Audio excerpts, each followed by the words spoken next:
ಹರಿಕಥಾಮೃತ ಸಾರ ಗುರುಗಳ ಕರುಣದಿಂದ ಪನಿತು ಪೇಳುವೆ ಪರಮ ಭಗವದ್ಭಕ್ತರಿದನಾದರದಿ ಕೇಳುವುದು. ಕಡು ಕರುಣೆ ನೀನೆಂದರಿದು ಹೇರೊಡಲ ನಮಿಸುವೆ ನಿನ್ನಡಿಗೆ ಬೆಂಬಿಡದೆ ಪಾಲಿಸು ಪರಮ ಕರುಣಾ ಸಿಂಧು ಎಂದೆಂದು. ನಡು ನಡುವೆ ಬರುತ್ತೆಪ್ಪ ವಿಘ್ನವ ತಡೆದು ಭಗವನ್ ನಾಮ ಕೀರ್ತನೆ ನುಡಿದು ನುಡಿಸೆನ್ನಿಂದ ಪ್ರತಿ ದಿವಸದಲ್ಲಿ ಮರೆಯದಲೇ. ವಿಭೂತಿ ಸಂಧಿಯ ಸಾರವನ್ನು ನೋಡ್ತಾ ಇದ್ವಿ.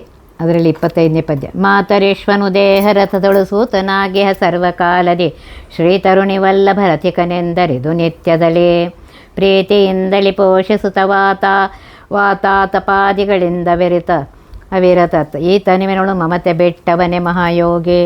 ಮಾತರೇಶ್ವನು ಅಂದರೆ ವಾಯುದೇವರು ದೇಹಾಖ್ಯ ರಥದಲ್ಲಿ ಸರ್ವಕಾಲದಲ್ಲಿ ಸಾರಥಿಯಾಗಿದ್ದಾರೆ. ಶ್ರೀ ತರುಣಿ ವಲ್ಲಭ ಶ್ರೀ ಜ್ಞಾನ ಸಂಪತ್ಕರಳಾದ ಮಹಾಲಕ್ಷ್ಮೀ ಪತಿಯಾಗಿರುವಂತಹ ಪ್ರಾಜ್ಞ ನಾಮಕ ಬಿಂಬನಾದ ಪರಮಾತ್ಮನೇ ರಥಿಕ, ರಥದಲ್ಲಿ ಕೂಡುವವನಾಗಿದ್ದಾನೆ, ರಥದ ಒಡೆಯನಾಗಿದ್ದಾನೆ. ಈ ರೀತಿಯಾಗಿ ಅರಿದು ತಿಳಿದು ನಿಶ್ಚಯ ಜ್ಞಾನದೆಂದು ತಿಳಿದು ನಿತ್ಯದಲ್ಲಿ ಅನುಭವಕ್ಕೆ ತಂದುಕೊಂಡು ಈ ತನುವಿನೊಳು ಮಮತೆಯನ್ನು ಬಿಟ್ಟು ಅಂತ ಹೇಳ್ತಾ ಇದ್ದಾರೆ.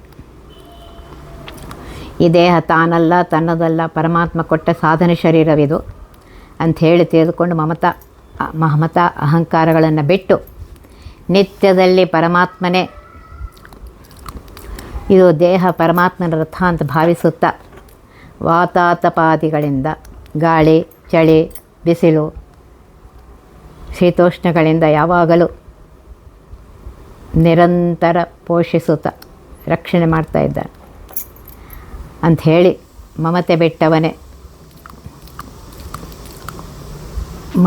ಬಿಟ್ಟವನೇ ಅವನೇ ಯೋಗಿ ಅಂಥೇಳಿ ಹೇಳ್ತಾ ಇದ್ದಾನೆ.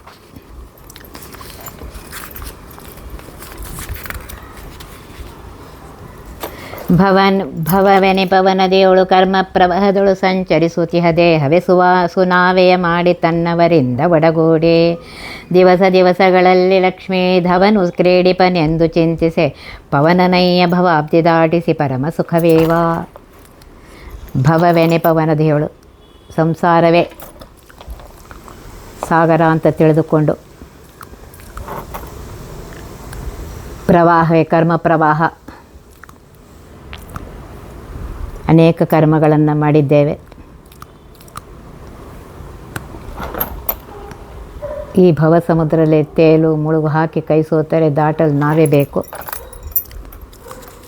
ಇಂತಹ ಸುಜ್ಞಾನ ಶ್ರೀಹರಿ ಕೊಟ್ಟಾಗ ಈ ಸ್ಥೂಲ ದೇಹವನ್ನೇ ಅಂದರೆ ಸಮೀಚೀನವಾದ ನಾವೇ ಅಂದರೆ ಸಮುದ್ರ ದಾಟಲು ಬೇಕಾಗುವ ಹಡಗನ್ನು ಮಾಡಿ ತನ್ನವರಿಂದೊಡಗೂಡಿ ಪರಮಾತ್ಮ ರಮಾ ಬ್ರಹ್ಮಾದಿ ಸಕಲ ತತ್ವೇಶದಿಂದ ಕೂಡಿಕೊಂಡು ದಿವಸಗಳಲ್ಲಿ ಪ್ರತಿಕ್ಷಣ ಪ್ರತಿದಿನಗಳಲ್ಲಿ ಒಂದು ಕ್ಷಣವೂ ಬಿಡದೆ ಸಕಲ ಕ್ರಿಯೆಗಳನ್ನು ಮಾಡಿಸ್ತಾ ಇದ್ದಾನೆ. ಪರಮಾತ್ಮ ದೇಹದಲ್ಲಿ ಶ್ವಾಸೋಚ್ಛ್ವಾಸ ಮೊದಲಾದ ಎಲ್ಲ ಕ್ರಿಯೆಗಳನ್ನು ಅವನೇ ಮಾಡಿಸ್ತಾನೆ ಅಂತ ತಿಳಿದುಕೊಂಡು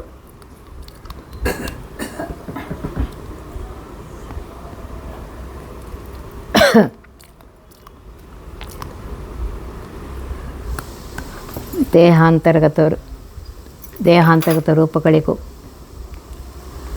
ಪರಮಾತ್ಮನಿಗೂ ತಿಳಿದು ಪರಮಾತ್ಮನ ರೂಪಗಳಿಗೆ ಐಕ್ಯವನ್ನು ತಿಳಿದುಕೊಂಡು ಪರಮಾತ್ಮ ನೀನು ಕೊಟ್ಟಂತಹ ಸಾಧನ ಶರೀರ ಇದು,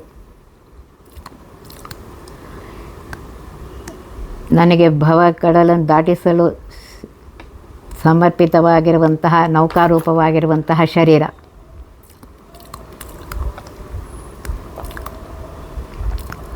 ಪವನನಯ ದೇಹಸ್ಥ ವಾಯುವಿನ ತಂದೆಯಾಗಿರುವಂತಹ ಭವಾಬ್ದಿ ದಾಟಿಸಿ ಸಂಸಾರ ಸಮುದ್ರವನ್ನು ದಾಟಿಸಿ ಪರಮ ಉತ್ತಮವಾದ ಮೋಕ್ಷ ಸುಖವನ್ನು ಕೊಡುವನೆಂದು ತಿಳ್ಕೋ ಅಂತ ಹೇಳ್ತಾ ಇದ್ದಾರೆ. ಆಪಣಾಲಯಗತ ಪದಾರ್ಥವು ಸ್ತ್ರೀ ಪುರುಷರೇಂದ್ರಿಯಗಳಲ್ಲಿ ದೀಪಪಾವಕರೊಳಗೆಳುವ ತೈಲಾದಿ ದ್ರವ್ಯಗಳ ಆ ಪರಮಗವದಾನವೆಂದು ಪದೇ ಮರೆಯದಲೆ ಸ್ಮರಿಸುತ್ತ ಭೂಪನಂದದಿ ಸಂಚರಿಸು ನಿರ್ಭಯದಿ ಸರ್ವತ್ರ. ಆಪಣ ಅಂದರೆ ಅಂಗಡಿ, ಆಲಯ ಅಂದರೆ ಮನೆ. ಇವುಗಳಲ್ಲಿರುವ ಸಕಲ ಪದಾರ್ಥಗಳು, ದ್ರವ್ಯಗಳು,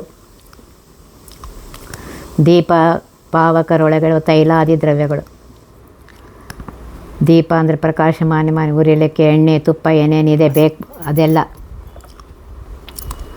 ಅದರಂತೆ ಸ್ತ್ರೀ ಪುರುಷರ ಇಂದ್ರಿಯದಲ್ಲಿರುವಂತಹ ಪುಣ್ಯ ಪಾಪಗಳಿಗೆ, ಕರ್ಮಗಳಿಗೆ ಇಂದ್ರಿಯ ತೇಜೋ ಶಕ್ತಿ, ರಕ್ಷಕ್ತಿ, ರೇತಸ್ಸಾದಿಯಂತಹ ಇಂದ್ರಿಯಗತ ತೇಜೋ ಪದಾರ್ಥವು ಸರಿಯಾಗಿ ಗುರುಗಳಿಂದ ತಿಳಿದುಕೊಂಡು ಆ ಪರಮಗೆ, ಸರ್ವೋತ್ತಮನಾಗಿರುವಂತಹ ಪರಮಾತ್ಮನಿಗೆ, ಅವನೇ ಸರ್ವೋತ್ತಮ ಅಂತ ತಿಳಿದುಕೊಂಡು ಹರಿಗೆ ಅವಧಾನ ಅಂತ ಇದ್ದಾರೆ. ಅವಧಾನ ಅಂತಂದರೆ ಪ್ರಶಸ್ತವಾದ ಕರ್ಮ ಕೆಲಸವೆಂದರೆ ಆ ಪರಮಾತ್ಮನಿಗೆ ಯಜ್ಞರೂಪ ಸಮರ್ಪಣೆಯಲ್ಲಿ ಆಹುತಿ ಅಂತ ರೂಪವೆಂದು ತಿಳಿದುಕೊಂಡು ಪದೇ ಪದೇ ಅಡಿಗಡಿಗೆ ಸ್ಮರಣೆ ಮಾಡುತ್ತಾ ಪರಮಾತ್ಮನ ಮರೆಯದಲೇ ಚಿಂತಿಸುತ್ತಾ ಭೂಪನಂದಿದೆ ರಾಜನಂತೆ, ಹೇಗೆ ರಾಜನಿಗೆ ಯಾರು ಭಯವೂ ಇಲ್ಲವೋ ಅದರಂತೆ ಸಕಲವೂ ಶ್ರೀಹರಿಗರ್ಪಿಸಿ ನಿರ್ಭೀತನಾಗಿ ಯಾವ ಭಯವೂ ಇಲ್ಲದೆ ಸರ್ವತ್ರ ಸರ್ವದೇಶ ಕಾಲಗಳಲ್ಲಿ ತಿರುಗಾಡು ಅಂತ ಹೇಳ್ತಾರೆ. ಪರಮಾತ್ಮನ ಸ್ಮರಣೆ ಮಾಡ್ತಾ ಇರೋದು. ವಾರಿಜ ಭವಾಂಡವೆ ಸುಮಂಟಪ ಮೇರುಗಿರಿ ಸಿಂಹಾಸನೋ ಭಾಗೀರಥಿಯೇ ಮಜ್ಜನವು ದಿಗ್ವಸ್ತ್ರ ನುಡಿ ಮಂತ್ರ ಭೂರುಹಜ ಫಲಪುಷ್ಪ ಗಂಧ ಸುಮೇ ಸಮೀರ ಶಶಿರವೆ ದೀಪಭೂಷಣ ತಾರಕೆಗಳೆಂದರ್ಪಿಸಲು ಕೈಕೊಂಡು ಮನ್ನಿಸುವ. ವಾರಿಜ ನೀರಿನಲ್ಲಿ ಹುಟ್ಟಿದಂತಹ ಕಮಲ, ಭವ ಅಂದರೆ ಕಮಲದಿಂದ ಹುಟ್ಟಿದಂತಹ ಬ್ರಹ್ಮದೇವರು, ಬ್ರಹ್ಮಾಂಡವೇ 14 ಲೋಕಗಳಿಂದ ನವಾವರಣದಿಂದ ಕೂಡಿದ ಬ್ರಹ್ಮಾಂಡವೇ ಪರಮಾತ್ಮನಿಗೆ ಸಮೀಚೀನವಾದ ಮಂಟಪ ಅಂತ ತಿಳಿದುಕೊಂಡು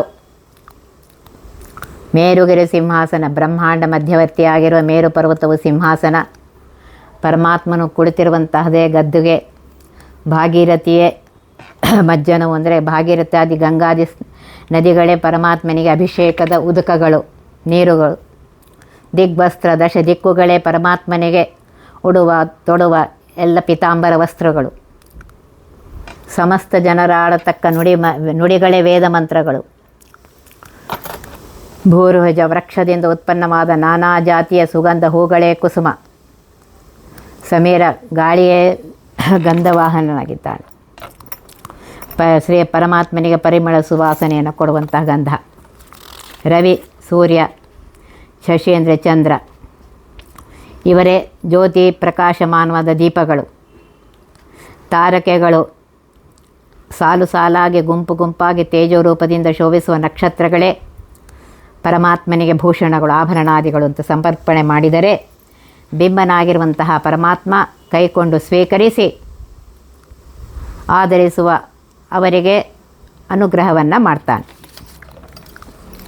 ಭೂಸುರರೊಳೆಪ್ಪ ಭವನಳು ವಾಸುದೇವನು ವಾಯು ಖಗಪ ಶಿವ ವಹಿಪೇಂದ್ರನು ವಿವಸ್ವಾನ್ನಾಮಕ ಸೂರ್ಯ ಭೇಷಕಾಮರಾಸ್ಯ ವರುಣಾದಿ ಸುರರು ಕ್ಷತ್ರಿಯರೊಳೆಪ್ಪರು ವಾಸವಾಗಿಹ ಸಂಕರ್ಷಣ ನೋಡಿ ಮೋದಿಪರು.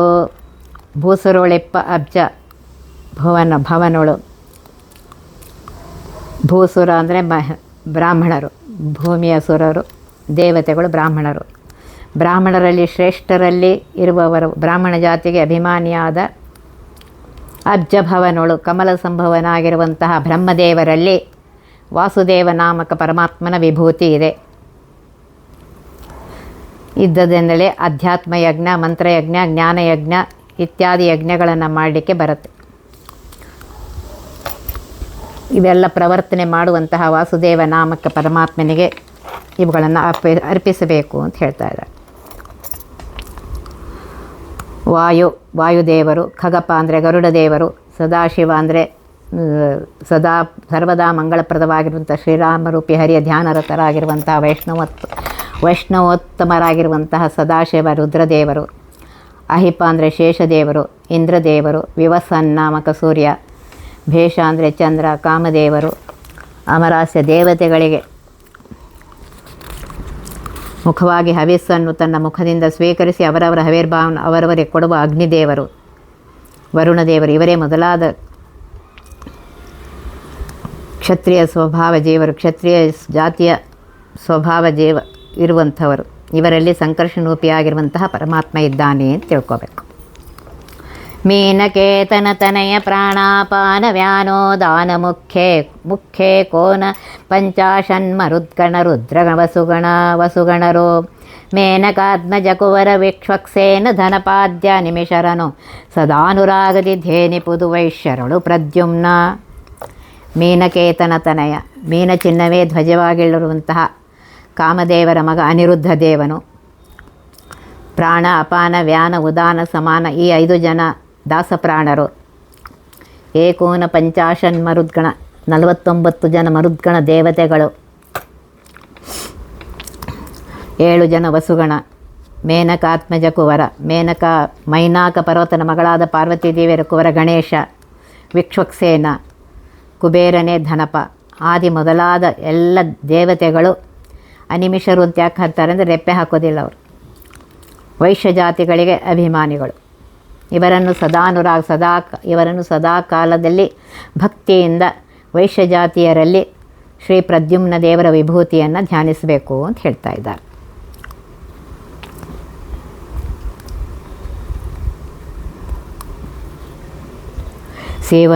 ಜೀವ ಸುವರ್ತಕ, ಕಪ್ಪಗಳನ್ನು ತೆಗೆದುಕೊಳ್ಳುವನು ಪರಮಾತ್ಮ. ಇವೆಲ್ಲ ವೈಶ್ಯ ಜಾತಿಯ ಗುಣ ಸ್ವಭಾವ ಧರ್ಮಗಳು.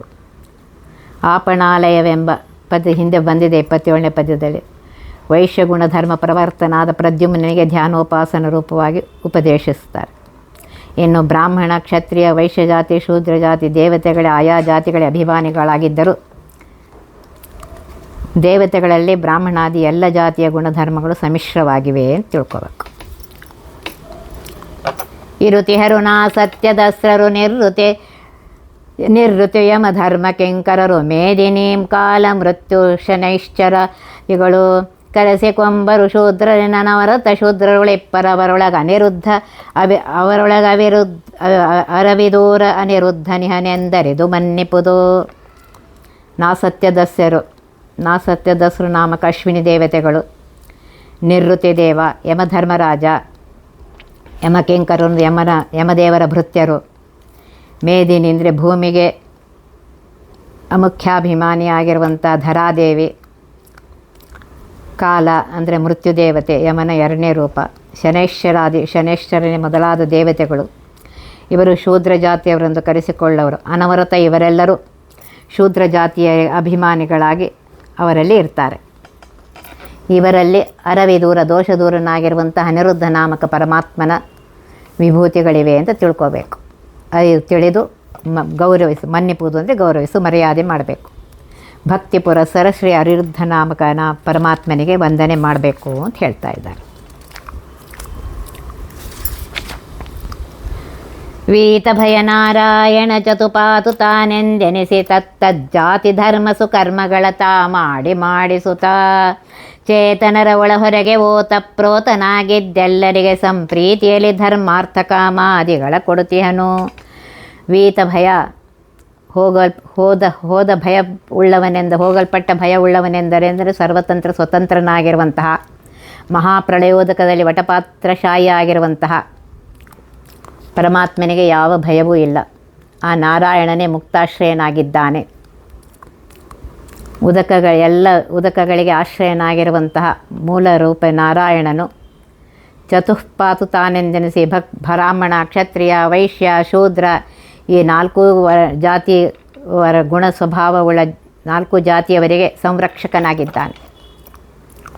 ತತ್ತಜ್ಜಾತಿ ಧರ್ಮ ಸುಕರ್ಮಗಳ ತಾ ಮಾಡಿಸುತ್ತ ಆಯಾ ಜಾತಿಗಳ ಧರ್ಮ ಸ್ವಭಾವ ಗುಣ ಪ್ರವರ್ತಕನು.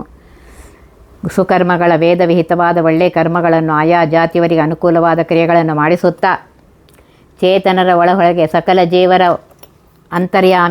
ಅಂತರ್ನಿಯಾಮಕನಾಗಿದ್ದು ಹೊರಗೆ ಬಹಿಕಾಲ ರೂಪದಿಂದ ಸಕಲ ಧರ್ಮ ಕರ್ಮಾಚರಣೆಗಳನ್ನು ತನ್ನ ವಿಭೂತಿ ರೂಪಗಳನ್ನೇ ಮಾಡಿಸುತ್ತಾ ಓತಪ್ರೋತನಾಗಿದ್ದು ಉದ್ದ ಅಗಲ ಅಡ್ಡ ನೇಯ್ದ ವಸ್ತ್ರದಂತೆ ಎಲ್ಲ ಕಡೆಗೂ ಸಮವ್ಯಾಪ್ತನಾಗಿದ್ದು ಎಲ್ಲರಿಗೆ ಸಕಲ ಜಾತಿಯ ಚೇತನರಿಗೆ ಸಂಪ್ರೀತಿಯಲ್ಲಿ ಹೇಗೆ ತಾಯಿಯು ಮಕ್ಕಳ ಮೇಲೆ ಪ್ರೀತಿಯಿಂದ ರಕ್ಷಿಸುವಂತೆ ಆಯಾ ಜಾತಿ ಧರ್ಮ ಕರ್ಮಾನುಸಾರ ಅವರವರಿಗೆ ಧರ್ಮ ಅರ್ಥ ಕಾಮ ಮೋಕ್ಷಾದಿಗಳ ಚತುರ್ವಿಧ ಪುರುಷಾರ್ಥಗಳನ್ನು ಪರಮಾತ್ಮ ನಾರಾಯಣನೇ ಕೊಡ್ತಾ ಇದ್ದಾನೆ ತಿಳ್ಕೊ ಅಂತ ಹೇಳ್ತಾ ಇದ್ದಾರೆ.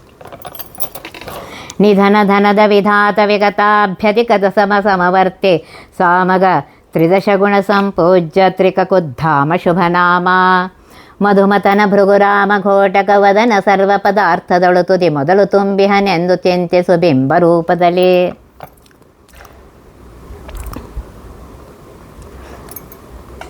ನಿಧನ ಅಂದರೆ ಉತ್ಪತ್ತಿ ನಾಶ ಬಂಧ ಯಾರಿಗೆ ಇಲ್ಲೋ ಅವನು ನಿಧನ ಅಂತ ಕರ್ಕೋತಾರೆ ಪರಮಾತ್ಮ. ಅನಾದಿ ನಿಧನ ಅಂಥೇಳಿ ವಿಷ್ಣು ಸಹಸ್ರನಾಮದಲ್ಲಿ ಬಂದಿದೆ. ಧನದ ಅಂದರೆ ಬ್ರಹ್ಮಾದಿಗಳಿಗೆ ಜ್ಞಾನ ಸಂಪತ್ತನ್ನು ಯಾವಾಗಲೂ ಜ್ಞಾನ ಸಂಪತ್ತನ್ನು ಕೊಡುವವನು. ವಿಧಾತ ಸಕಲ ಪೋಷಕ ರಕ್ಷಕ ಸಂರಕ್ಷಕನಾಗಿದ್ದಾನೆ.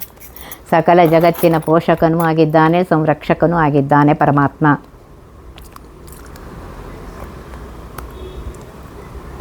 ಅವಿಗತ ಭೇದ ಅಧಿಕ ಅಂತಂದರೆ ಪರಮಾತ್ಮನಿಗೆ ಅಧಿಕರು ಯಾರೂ ಇಲ್ಲ, ಸಮಾನರು ಯಾರೂ ಇಲ್ಲ. ಎಲ್ಲರೂ ಪರಮಾತ್ಮನಿಗೆ ಕಡಿಮೆಯವರೇ. ಎಲ್ಲ ಸಮವರ್ತಿ ಅಂದರೆ ಎಲ್ಲ ಪ್ರಾಣಿಗಳಲ್ಲಿ ಎಲ್ಲ ದೇಶ ಕಾಲಗಳಲ್ಲಿ ಒಂದೇ ರೀತಿಯಾಗಿ ಪರಮಾತ್ಮ ಅಲ್ಲಿರ್ತಾನೆ.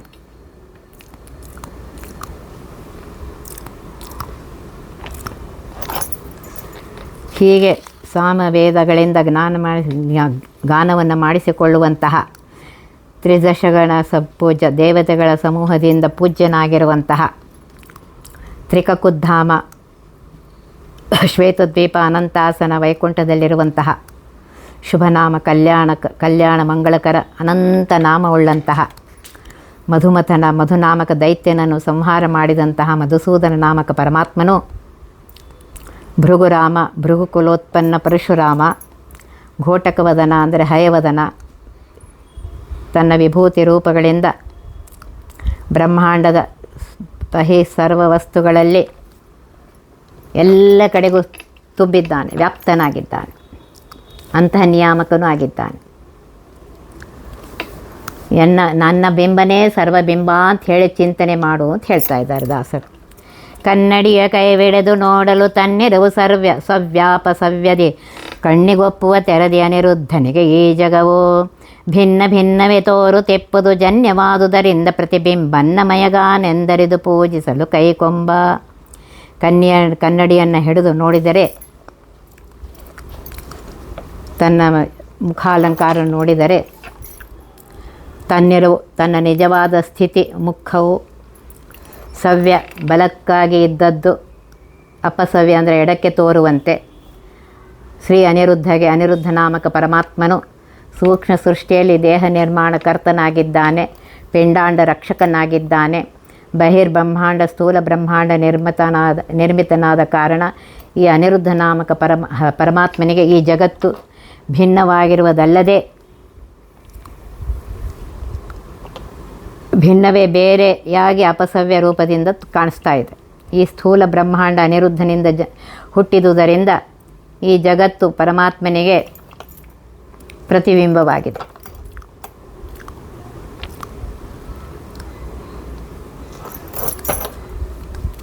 ನೆಳಲು ದೇಹದಿಂದ ಭಿನ್ನವಾಗಿದೆ ಎಂದು ತಿಳಿದುಕೊಂಡು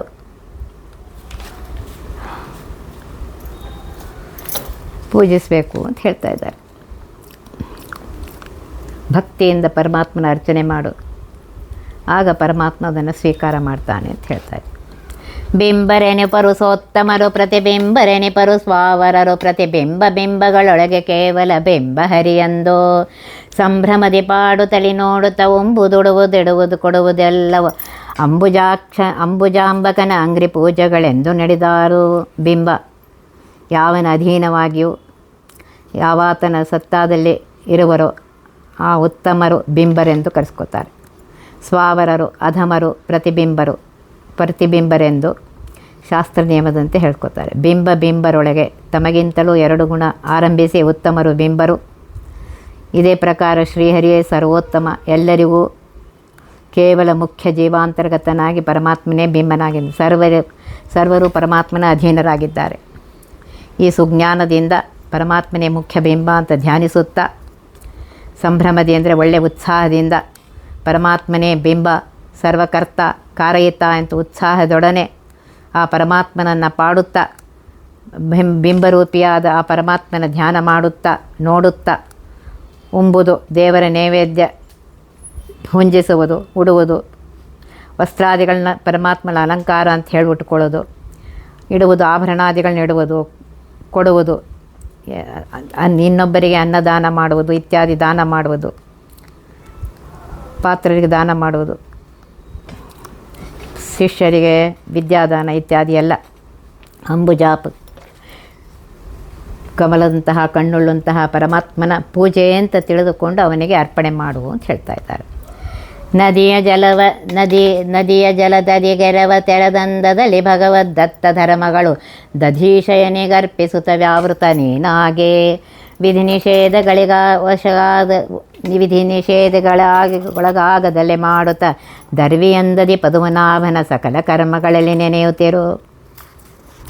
ನದಿಯ ಜಲದಲ್ಲಿ ನದ್ಯಾದಿಗಳಲ್ಲಿ ಸ್ನಾನ ಮಾಡುವ ಕಾಲದಲ್ಲಿ ಆ ನದಿಯ ಉದಕಗಳಿಂದಲೇ ಸ್ನಾನ ಮಾಡ್ತೀವಿ, ಅದೇ ನೀರನ್ನೇ ದೇವರಿಗೆ ಅರ್ಘ್ಯ ಕೊಡ್ತೇವೆ. ಅದೇ ರೀತಿಯಾಗಿ ಭಗವದ್ದತ್ತ ಧರ್ಮಗಳು ಸಮಗ್ರ ಐಶ್ವರ್ಯ ಜ್ಞಾನಾನಂದಾದಿ ಪೂರ್ಣನಿಂದ ದತ್ತ ಅಂದರೆ ಕೊಡಲ್ಪಟ್ಟ ಜೀವರ ಸ್ವಭಾವಾನುಸಾರ ಆಚರಣೆ ಮಾಡಿಸತಕ್ಕ ಸಕಲ ಕರ್ಮಗಳನ್ನು ಉದದಿಶಯನ ಪಾಲಸಾಗೃಷಿಯಾಗಿರುವಂತಹ ಶ್ವೇತದ್ವೀಪಗತನಾಗಿರುವಂತಹ ಪರಮಾತ್ಮನಿಗೆ ಸಮರ್ಪಣೆ ಮಾಡು ಅಂತ ಹೇಳ್ತಾನೆ. ವ್ಯಾವೃತ್ತ ನೀನಾಗಿ ನಾನು ಪರಮಾತ್ಮನಿಗೆ ಭಿನ್ನನಾಗಿದ್ದೇನೆ, ಅವನ ದಾಸನಾಗಿದ್ದೇನೆ, ಅವನೇ ಸಕಲ ಕರ್ತ ಅಂಥೇಳಿ ಅವನಿಗೆ ಅರ್ಪಿಸ್ತಾ ಇರು. ವಿಧಿ ನಿಷೇಧಿಗಳಾಗದಂತೆ ಆ ರೀತಿಯಾಗಿ ಮಾಡುತ್ತಾ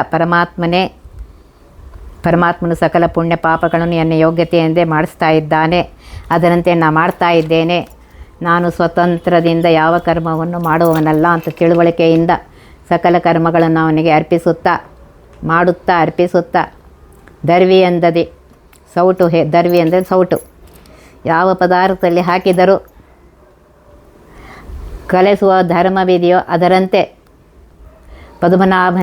ಪದ್ಮನಾಭನ ಕಮಲವೇ ಹೊಕ್ಕಳಾಗಿ ಉಳ್ಳಂತಹ ವಿರಾಟ್ ರೂಪಿ ಸ್ವರೂಪಿಯಾಗಿರುವಂತಹ ಪರಮಾತ್ಮನನ್ನು ಸಕಲ ಕರ್ಮಗಳು ನೆನೆತಿರು.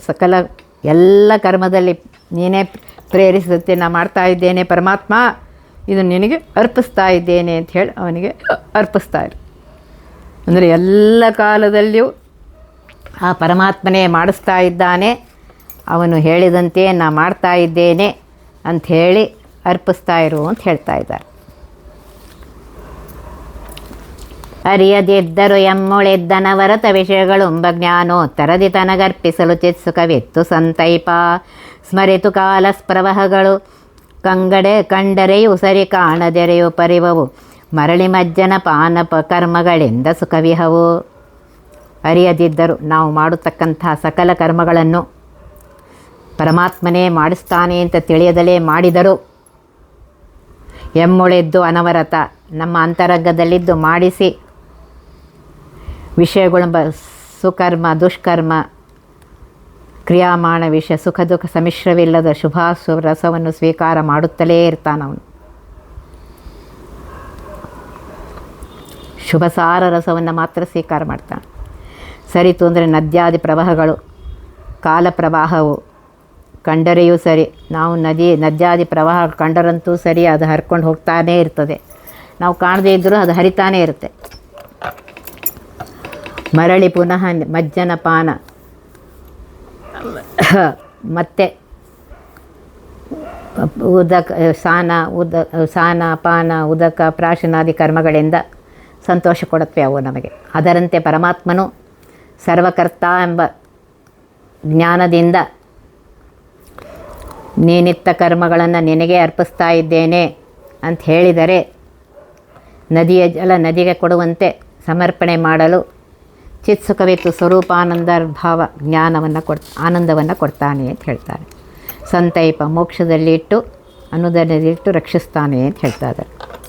ಏನು ಮಾಡುವ ಕರ್ಮಗಳು ಲಕ್ಷ್ಮೀ ನಿವಾಸನಿಗೆ ಅರ್ಪಿಸನುಸಂಧಾನಪೂರ್ವಕದಿಂದ ಸಂದೇಹಿಸದೆ ದಿನದೇ ಮಾನನಿಧಿ ಕೈಕೊಂಡು ಸುಖವಿತ್ತಾನ ತರ ಸಂತೈಪ ಧೇನು ತಾನುಂಡು ಅನವರತ ಪಾಲ್ಗರವತರದಂತೆ.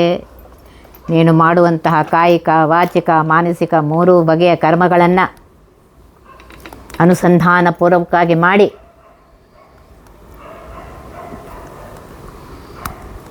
ಪರಮಾತ್ಮ ಪುಣ್ಯಕರ್ಮಗಳನ್ನು ತಾತ್ವಿಕ ದೇವತೆಗಳಿಂದ ಮಾಡಿಸ್ತಾನೆ.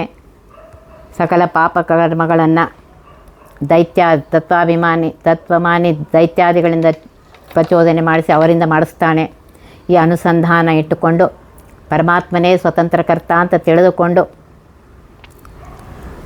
ಕರ್ಮಗಳನ್ನು ಮಾಡಿ ಸುಜ್ಞಾನದಿಂದ ಆ ಪರಮಾತ್ಮನಿಗೆ ಲಕ್ಷ್ಮೀಪತಿಯಾಗಿರುವಂತಹ ಪರಮಾತ್ಮನೇ ನನ್ನಲ್ಲಿ ನಿಂತು ಮಾಡಿಸ್ತಾ ಇದ್ದಾನೆ, ಅದು ಅವನಿಗೇ ಸಮರ್ಪಿತ ಅಂಥೇಳಿ ಅರ್ಪಿಸಿದರೆ ಸಂದೇಹವಿಲ್ಲದೆ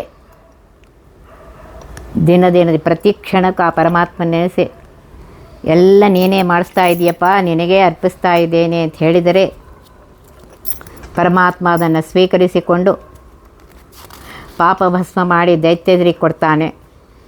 ಪುಣ್ಯವನ್ನು ಅಭಿವೃದ್ಧಿ ಮಾಡಿ ತತ್ವೇಶು ಮುಖಾರ ಜೀವರ ಯೋಗ್ಯತೆಯಂತೆ ಜೀವರಿಗೆ ಕೊಡ್ತಾನೆ.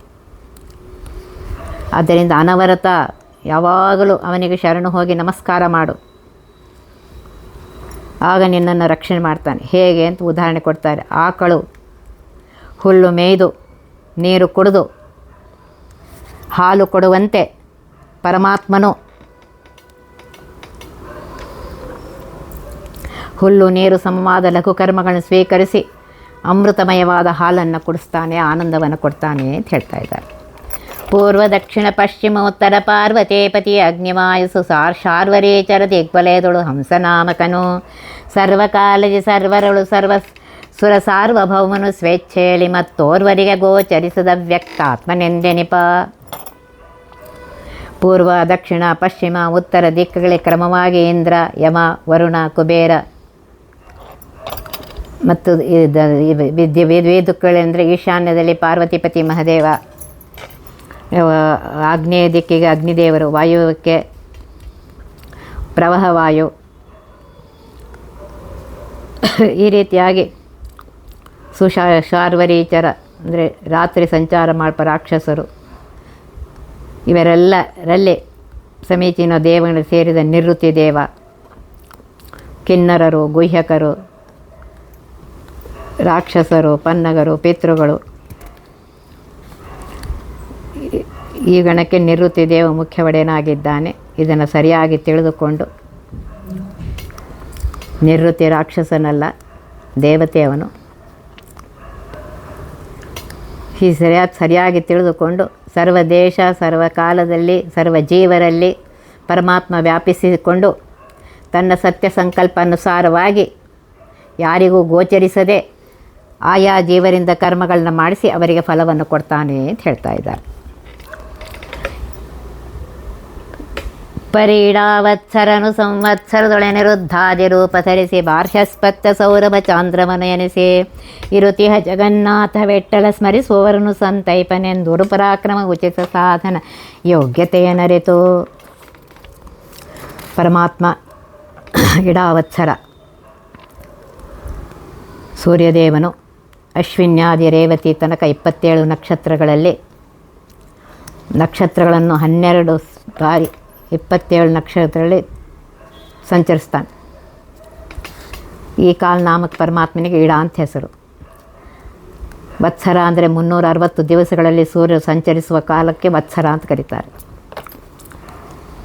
ಅನುವತ್ಸರ ಅಂತಂದರೆ ಪ್ರತಿಪದಾಯಿಂದ ಹಿಡ್ಕೊಂಡು ಅಮಾವಾಸ್ಯವರೆಗೂ ಏನು 30 ತಿಥಿಗಳಿವೆ, ಅವುಗಳಲ್ಲೇ ಸೂರ್ಯ ತಿರುಗ್ತಾನೆ, ಅದಕ್ಕೆ ಅನುವತ್ಸರ ಅಂತ ಕರೀತಾರೆ.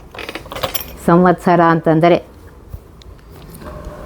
ಸೂರ್ಯದೇವನು 12 ಸಂಕ್ರಮಣ ಭೇದದಿಂದ 12 ಸಂಖ್ಯೆಯುಳ್ಳ ಮಾಸ 12 ತಿಂಗಳಲ್ಲಿ ಸಂಚರಿಸುವ ಕಾಲಕ್ಕೆ ಸಂವತ್ಸರ ಅಂತ ಕರೀತಾರೆ. ಈ ರೀತಿಯಾಗಿ ಪರಮಾತ್ಮ ತಾನೇ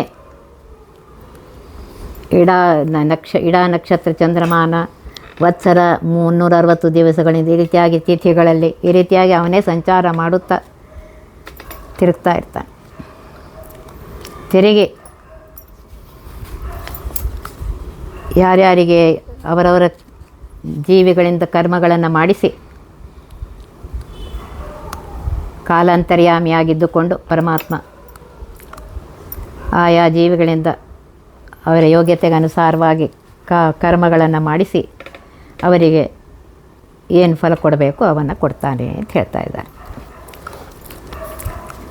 ಒತ್ತಿ ಬಹ ವಿಘ್ನಗಳ ಕಳೆದಪ ಮೃತ್ಯುವಿಗೆ ಮರೆ ಮಾಡಿ ಕಾಲನ ದೂತರಿಗೆ ಭೀಕರವ ಪುಟ್ಟಿಸಿ ಸಕಲ ಸಿದ್ಧಿಗಳ ಒತ್ತಿಗೊಳ್ಳಿಸಿ ಮನರು ಹೇಕ್ಷಣ ನೃತ್ಯ ಮಾಡುವರ ಅವರ ಮನೆಯೊಳು ನಿತ್ಯ ಮಂಗಳ ಹರಿಕಥಾಮೃತ ಸಾರ ಪಠಿಸುವರ.